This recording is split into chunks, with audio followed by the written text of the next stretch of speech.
Watajibu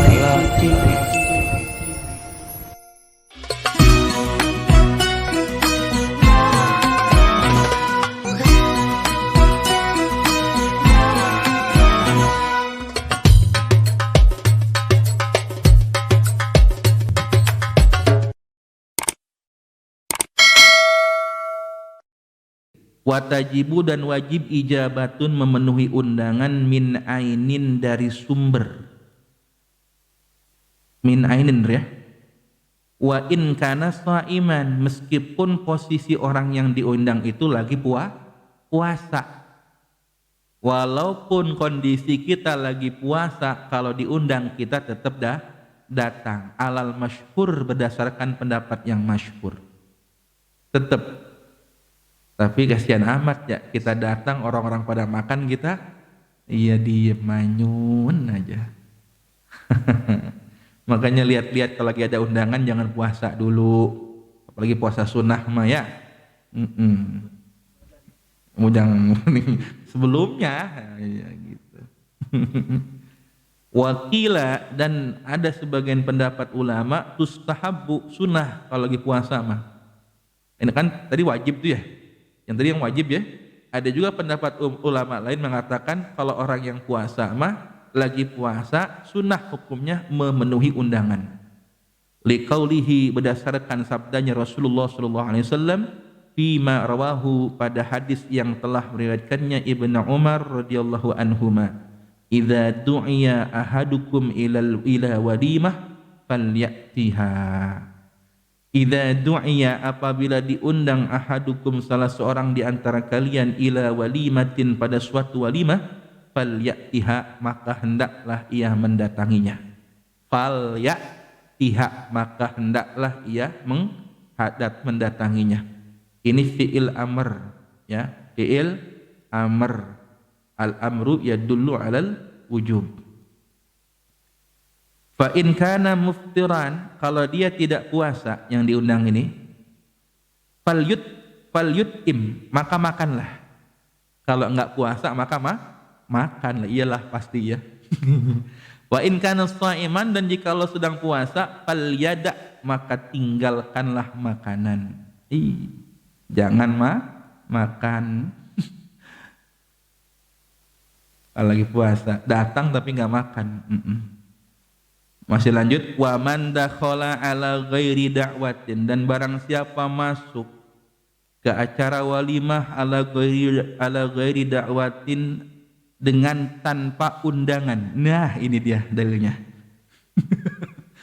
Dan barang siapa yang masuk acara walimah ala ghairi da'watin, atas atau tanpa adanya undangan, maka dakhala sariqan, dia masuk sebagai pencuri, wa kharaja mughiran, dan keluarnya sebagai pengacau. Mugir, pengacau.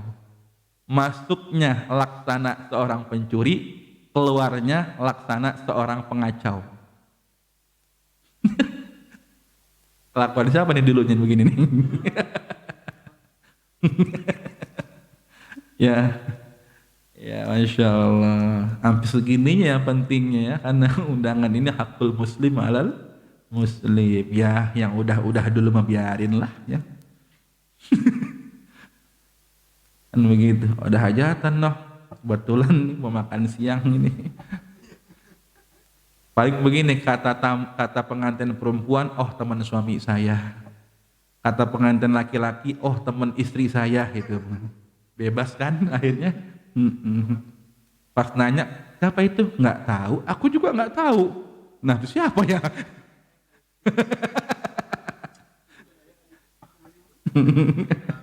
Nah ini, aduh ya.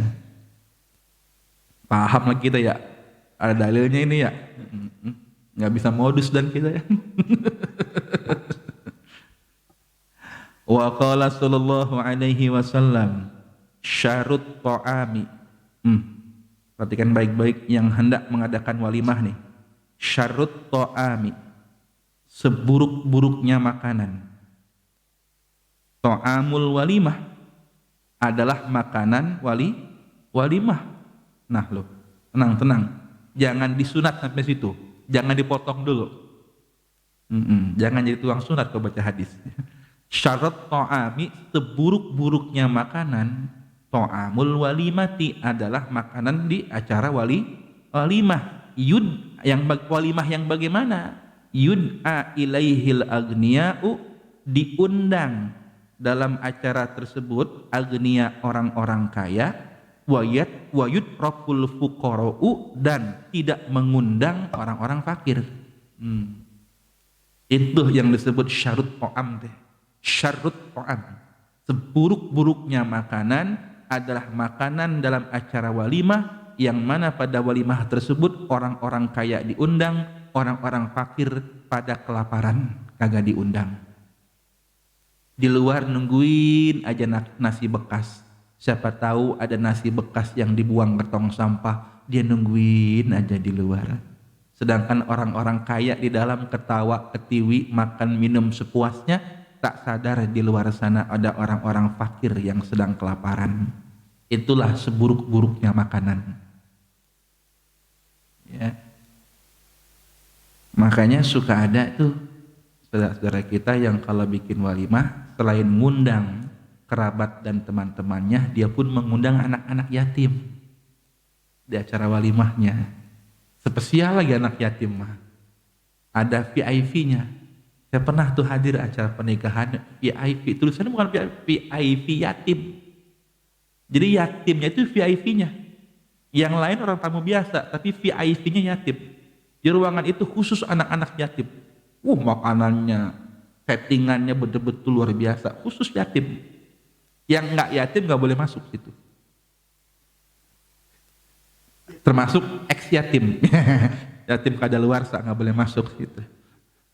Nggak boleh masuk. Luar biasa itu.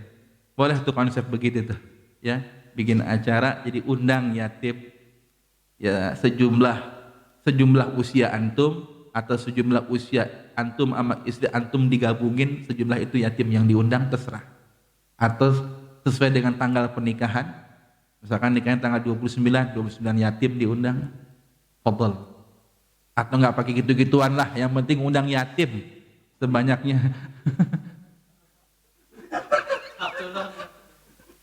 Undangannya satu yayasan. Satu yayasan Hamdalah kan 125 yatim itu.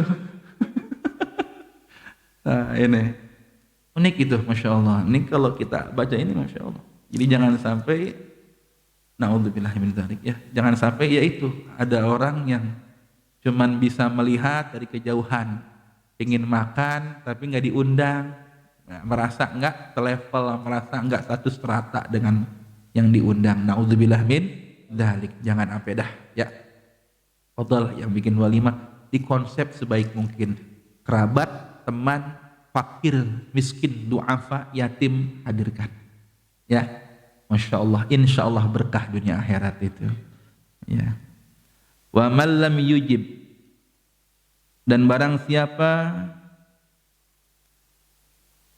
wa man lam yujib, dan barang siapa yang tidak memenuhi undangan, faqad asallaha wa rasulahu, maka dia telah bermaksiat kepada Allah dan Rasulnya. Nah, di sini ancaman seriusnya. Mengapa memenuhi undangan itu termasuk hakul muslim alal muslim. Di sini cukup keras ancamannya. Barang siapa yang tidak memenuhi undangan karena tidak adanya udzur, ya, nanti udzurnya apa aja kita bahas nanti, itu sama dengan dia bermaksiat kepada Allah dan Rasulnya. Ya. Lakin, nah ini langsung. Akan tetapi, tujibul ijabatu bisyurutin. Memenuhi undangan itu dengan beberapa syarat. Nah, ada syarat-syaratnya nih. Dengan adanya syarat-syarat ini, maka kita wajib memenuhi sebuah undangan. Kalau tidak ada syarat ini, maka tak wajib. Asyara fil Mukhtasari, telah mengisyaratkan ulama dalam kitab Al-Mukhtasar, li khamsatin minha, terhadap 5 di antara syarat-syarat memenuhi undangan, bi qaulihi, dengan ucapannya ulama dalam kitab Al-Mukhtasar, illam yahdur, Man yata'adza bihi, yang pertama, kalau tidak hadir orang yang bakal menyakiti dia bihi, di acara tersebut.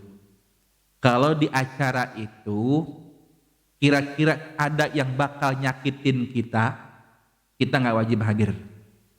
Timbul pertanyaannya, menghadiri pernikahan mantan tuh bagaimana Ustaz? Kan bakal sakit hati itu Ustaz. Sedangkan di sini syarat yang pertama menghadiri walimah, tidak ada orang di acara walimah itu yang bakal menyakiti dirinya. Wah, berat. Berarti tergantung orangnya. Kalau dengan melihat pernikahan mantan itu tersakiti hatinya, ya wes lah, daripada pingsan di tempat kan gitu. Daripada nangis malu-maluin, udah pulangnya sono. Tapi kalau gentleman ya hadir, ucapkan selamat dengan senyuman yang luar biasa sambil membawa calon istri kamu. Wah.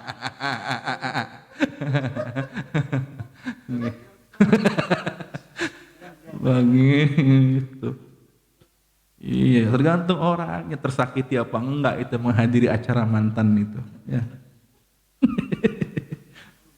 Pokoknya yang jelas, selama tidak ada orang yang bakal menyakiti di acara tersebut, hadir. Gitu. Yang kedua, wa munkarun, dan tidak ada kemungkaran dalam acara itu. Aha, contohnya di sini apa? Kafaroshin haririn. Kafaroshin haririn, seperti contohnya dibentangkan permadani terbuat dari sutra. Kan nggak boleh dia permadani dipajang, dibentangkan yang terbuat dari sutra. Nah, kalau permadani sutra aja dianggap kemungkaran, lalu bagaimana dengan diadakannya ya ya konser-konser musik yang membawa seseorang untuk menimbulkan syahwatnya, memamerkan auratnya, bahkan ada yang termotivasi untuk minum minuman keras, itu bagaimana bayangin? Kalau membentangkan karpet sutra aja termasuk kemungkaran ini. Nah, jadi dalil nih Din ya. Jadi kalau ada di acara walimah itu bentuk-bentuk kemungkaran yang disengaja, itu kemungkaran, emang disengaja, difasilitasi, ya, diadakan oleh sahibul walimah, nggak wajib kita datang. Ya, nggak wajib kita datang. Walaupun mungkin akan ada konsekuensinya, akan dipertanyakan dan lain sebagainya, tapi secara hukum kita nggak wajib mendatangi acara walimah yang ada kemungkaran di dalamnya.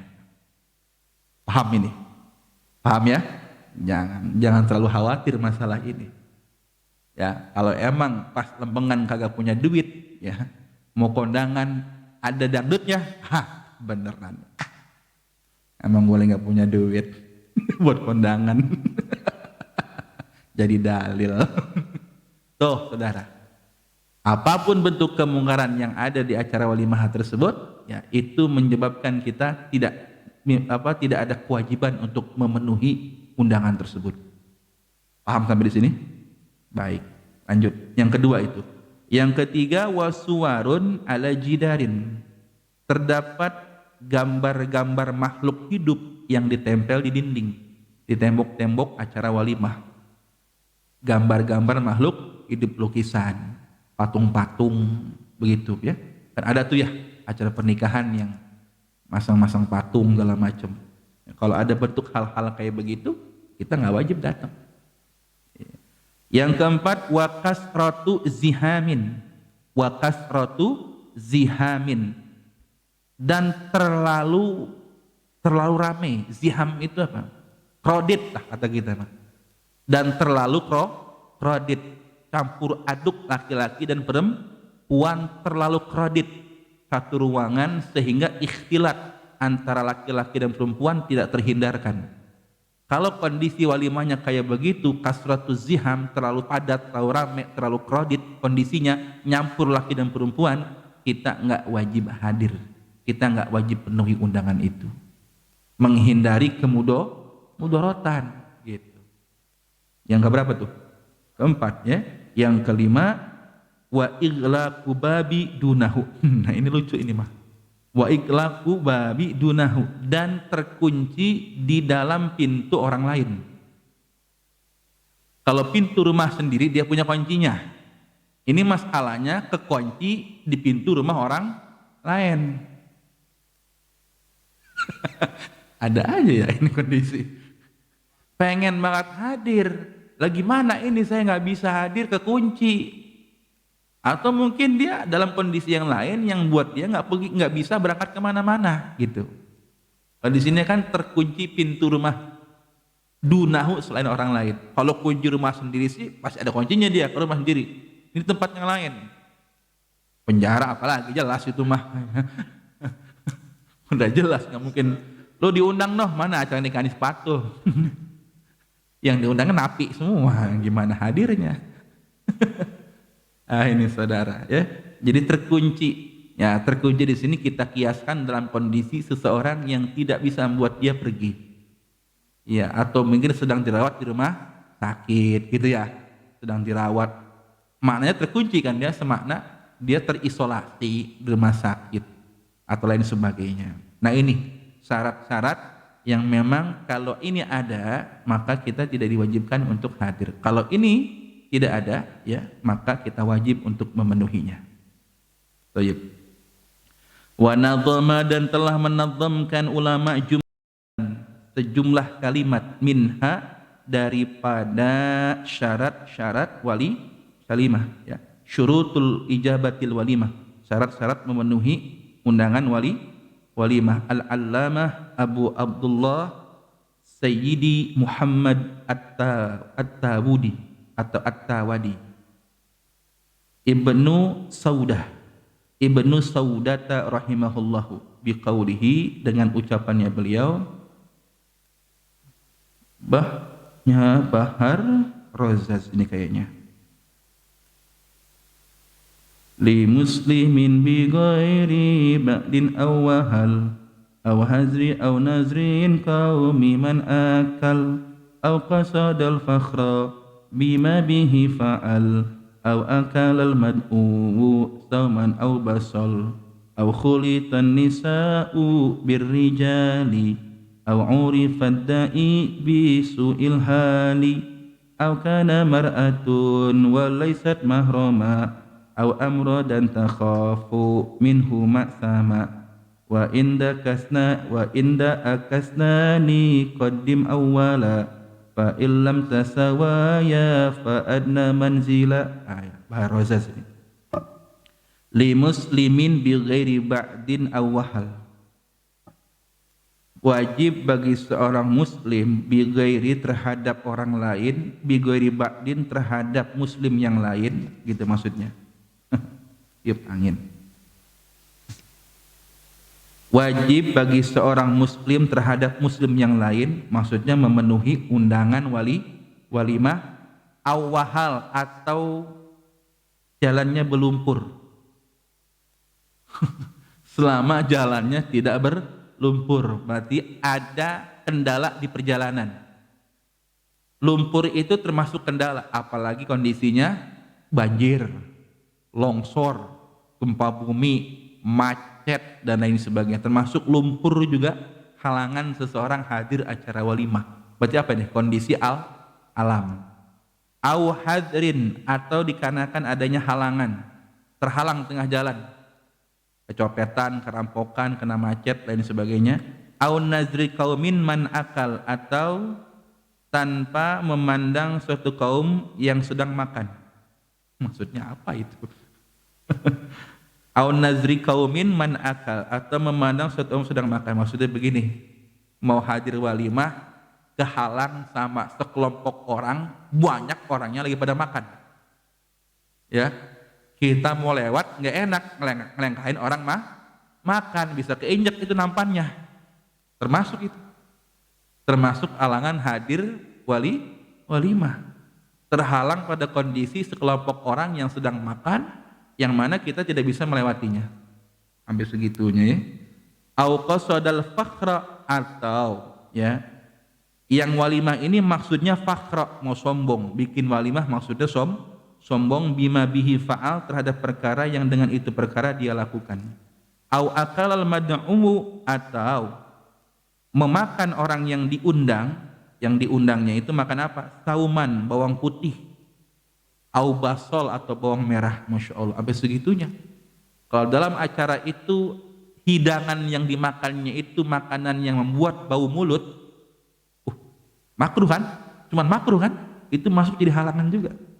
Ini segini apiknya ini.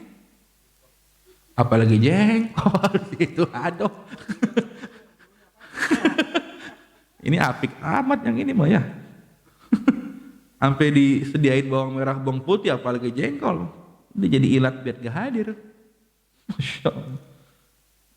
Au khulitan nisa'u birrijali au urifad da'i bisu'il hali, atau bercampurnya para wanita dan laki-laki, au urifad da'i, atau terkenal orang yang ngundang itu bisu'il hali, dengan buruk kelakuannya. Kalau ada percampuran laki dan perempuan, ya, kredit laki dan perempuan termasuk halangan hadir. Dan kalau yang ngundang ini terkenal orang yang su'il hal, kelakuannya buruk, orang fasik. Ya, kalau yang ngundang ini orang fasik, itu termasuk penghalang atau tidak menjadikan kita wajib hadir pada acara tersebut. Ini yang ngundang ini apa namanya, perampok kelas atas ini. Iya, atau apa? Gembong narkoba nih. Wah, udah enggak usah. Koruptor atau dan sebagainya. Au kana mar'atun walaisat mahrama, atau yang ngundang itu perempuan walaisat mahrama, dan tidak ada mahramnya. Ya, ini perempuan yang ngundang, lakinya kerja pelayaran, nggak pulang-pulang, dia ngundang kita. Nah, daripada terjadi fitnah karena nggak ada mahramnya, atau mungkin janda atau suaminya sedang tidak ada. Nah, daripada bahaya terjadi sesuatu, lebih baik jangan. Gitu. Au amrodan takhafu minhu ma'sama, atau yang ngundang itu amrod, remaja belia, usia SMA, anak kuliahan gitu, ya masih seragam pramuka gitu, ya. Takhafu minhu ma'sama, yang dikhawatirkan dari itu amrod, ma'sama, perbuatan dosa. Yang ngundang ini remaja belia, ABG nanggung gitu, ya. Yang ngundang ini kalau datang ke situ yang namanya ABG panggil ya, lagi sedang bening-beningnya, seger-segernya, ranum-ranumnya gitu. Wah, daripada ini menimbulkan maksam dosa, jangan hadir dah gitu. Wa inda'aka isnani qaddim awalan fa in tasawaya fa adna manzila. Cakep ini. Wa inda'aka isnani, maka jikalau mengundangmu isnani, dua orang. Kita diundang sama dua orang.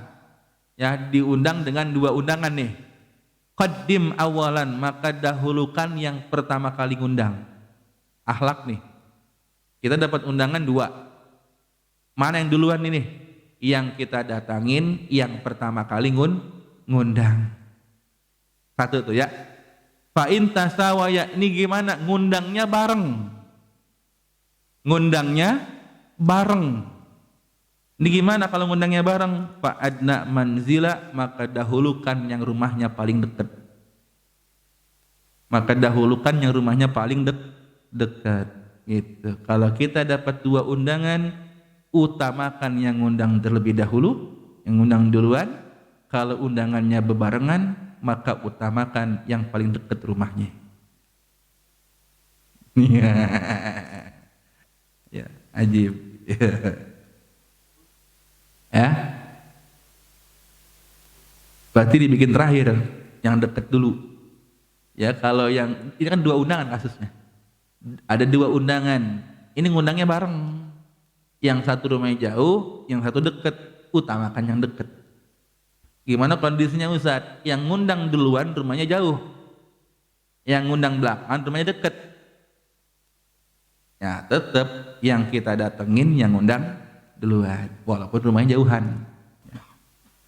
Wa min adabil ijabati, lanjut, dan sebagian dari etika memenuhi undangan, alla yaksida bahwa janganlah bermaksud biha dengan memenuhi undangan tersebut.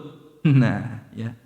Jangan bermaksud hadir acara walimah qada'a syahwatil batni, menunaikan syahwat perut.